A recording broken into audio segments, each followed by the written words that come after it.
गणेश जी की कृपा। एक गांव में एक सेठ और सेठानी रहते थे।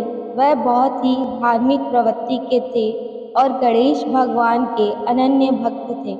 वह दोनों बिना चूके हर बुधवार गणेश जी का व्रत रखते थे और शाम को 11 ब्राह्मणों को भोजन खिलाने के बाद ही अपना व्रत खोलते थे। सेठ जी का काफ़ी बड़ा परिवार था। वह सब आपस में बड़े प्यार और भाईचारे से रहते थे, लेकिन सेठ और सेठानी की कोई संतान नहीं थी। इस विषय पर परिवार और गांव के लोग आपस में कानाफूसी करते थे। कहते कि सेठानी बांझ है। यह सब बातें सुनकर सेठ और सेठानी बहुत दुखी होते थे। एक बुधवार के दिन सेठ और सेठानी गणेश जी की पूजा संपन्न करके मंदिर से बाहर आ रहे थे। तभी उन्हें सीढ़ियों पर एक छोटा सा बच्चा अकेले बैठा हुआ दिखा। बच्चे को देखते ही दोनों उसके पास गए और पूछा कि तुम्हारे माता पिता कहाँ हैं।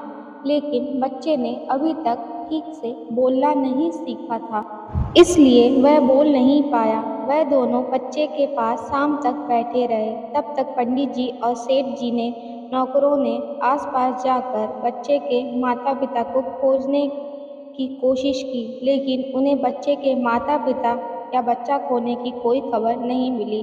फिर पंडित जी ने सेठ जी और सेठानी को बच्चा अपने घर ले जाने के लिए कह दिया। साथ में यह भी कहा कि अगर बच्चे के माता पिता यहाँ पर आते हैं तो मैं स्वयं उन्हें आपके पास ले आऊँगा। सेठ और सेठानी खुशी खुशी उस नन्हे बालक को अपने साथ घर ले गए।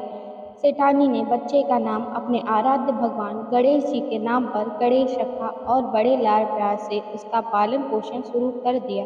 कुछ दिनों बाद उसी गांव में एक ठग पति पत्नी आए। उनका इरादा गांव के सबसे अमीर आदमी को ठगने का था। वह दोनों ठग गणेश मंदिर की सीढ़ियों पर बैठे सोच विचार कर रहे थे। कुछ समय बाद वहां पर पंडित जी आए और गांव में अनजान लोगों को देखते ही उनसे पूछा, क्या आपका बच्चा खो गया है?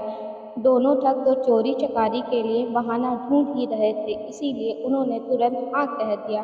तब पंडित जी ने कहा, चिंता की कोई बात नहीं, आपका बच्चा एक सेठ जी के घर पर पल रहा है। पंडित जी उन दोनों को सेठ जी के घर पर ले गए। गणेश के माता पिता आए हैं। यह खबर सुनकर सेठ और सेठानी बहुत दुखी हुए। सेठ जी ने उन दोनों पति पत्नी को एक रात के लिए अपने अतिथि गृह में ठहराया। अब वह दोनों ठग सिर्फ मौके की फिराक में थे। उसी रात सभी लोग सो जाने के बाद बेठग एक एक करके सभी कमरों की तलाशी लेने लगे। तलाशी लेते लेते वह दोनों तिजोरी वाले कमरे में पहुंच गए। छानबीन के वक्त होने वाली छोटी मोटी आवाज़ों से सेठ जी का एक नौकर जग गया और आवाज़ की दिशा में तिजोरी वाले कमरे के नज़दीक आ पहुंचा। उसने चुपके से अंदर झांक कर देखा तो दोनों मेहमान कीमती सामान चुरा रहे थे। नौकर ने वह देखते ही धीरे से उस कमरे के बाहर की कुंडी लगा दी और चोर चोर बोलकर पूरे घर में हल्ला कर दिया। शोर गुल की आवाज़ सुनते ही घर के सारे लोग इकट्ठे हो गए। फिर सेठ जी ने उन दोनों चोर पति पत्नी को कमरे से बाहर निकाला और सुबह सुबह पंचायत में हाजिर कर दिया। सेठ जी ने सरपंच को पूरा मसला बताया और कहा कि ये दोनों तो चोर हैं। अब हम पुत्र गणेश को इन दोनों को नहीं देंगे। लेकिन वह दोनों ठग पति पत्नी अपनी जिद पर अड़ गए और बच्चे को ले जाने की जिद करने लगे। सरपंच जी ने इस गंभीर समस्या का एक तोड़ निकाला। उन्होंने सेठानी और उसकी दूसरी औरत को गणेश के सामने खड़ा कर दिया और कहा, जिसके भी आंचल से दूध की धार गणेश के मुंह में जाएगी, बालक गणेश उसके पास रहेगा। फिर वे दोनों अपने अपने आंचल मुंह में सामने फैलाकर खड़ी हो गई।